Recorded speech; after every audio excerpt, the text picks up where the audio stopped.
Hey guys,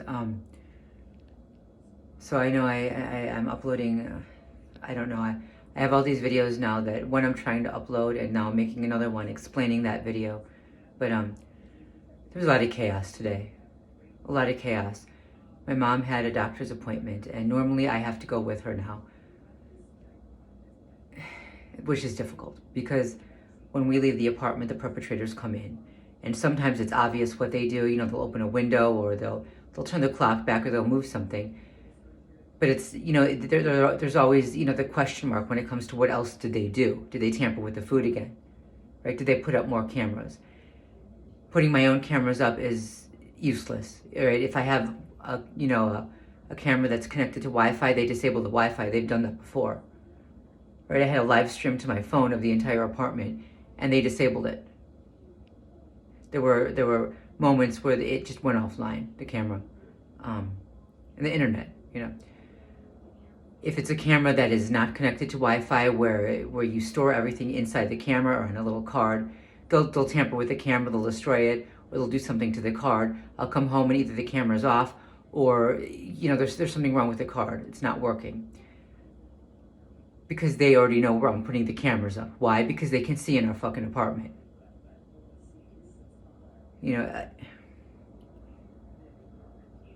It's absolutely, they're just, anyway, luckily today, I didn't have to have that level of stress because the doctor she was going to has a pickup service for seniors where they'll pick them up and drop them off. They'll take them right to the doctor and then bring them right back.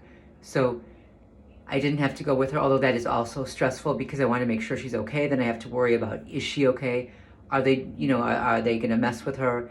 Is she going to do something, not just can I keep her safe from the perpetrators, but can I keep her safe from herself, right? Because I can't be with her then to make sure that she doesn't rub her eyes or do something that she knows she's not supposed to do, and, now contaminate herself with COVID. This is a damn other situation. So, there's no good option here. Anyway. So the driver from the doctor's office called maybe, I don't know, half an hour before he was supposed to pick her up and asked if he could pick her up early. I said yes, I was polite to him, but they really have no clue. There's the pounding again, did you hear? If he's not a perpetrator, or if this wasn't a setup, these guys have no clue what it's like to be on our end of things, It's hard enough getting her going and getting her ready for something that she has to do. I have to force her to do everything. If I don't make her eat, she won't eat. If I don't make her bathe or change her clothes, she won't. And getting her to go to appointments is also that difficult. And I have to get there on time because it's my responsibility. Who's good? I'm the caretaker. I'm the caregiver. So who's going to be blamed if she doesn't get there on time?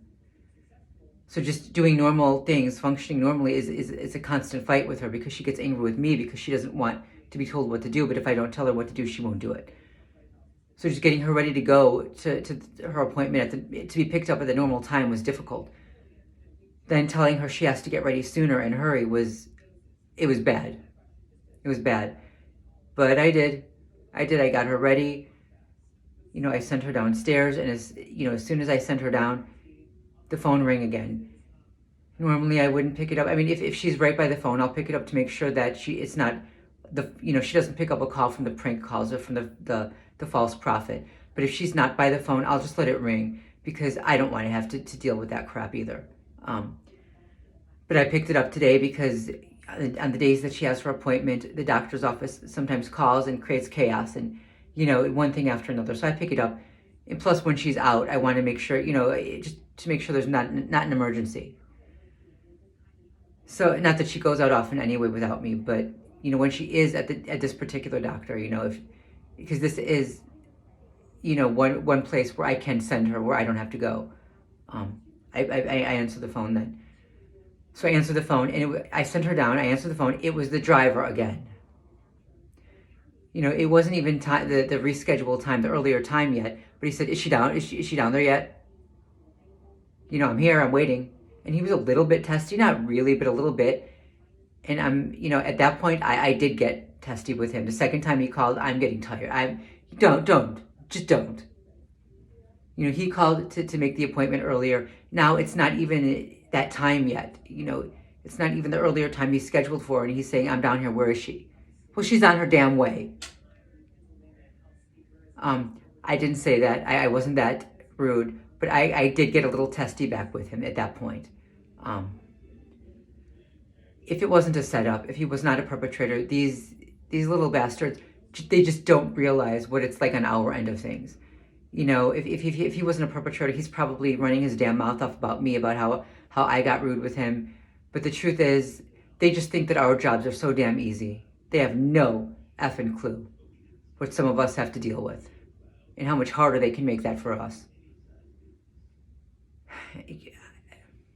Okay, and I was already under stress because I was worried about her. Okay, I actually had to stop and restart this video because the phone rang, my camera, my cell phone, which I'm recording on. It was one of those random Chinese calls that I keep getting. Anyway, so where was I? I don't know. Right, so I was already under stress. I think that's what I said last, was it? Where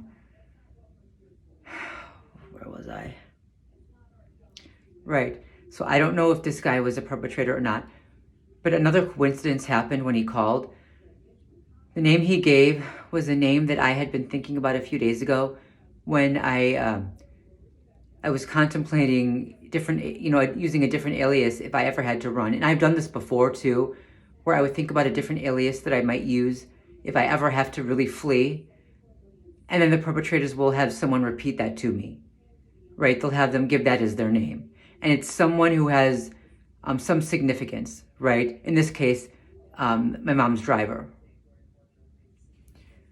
So they did that again. And the thing is, I never even said the name out loud. So how, it could be a coincidence. Maybe it is, maybe it isn't.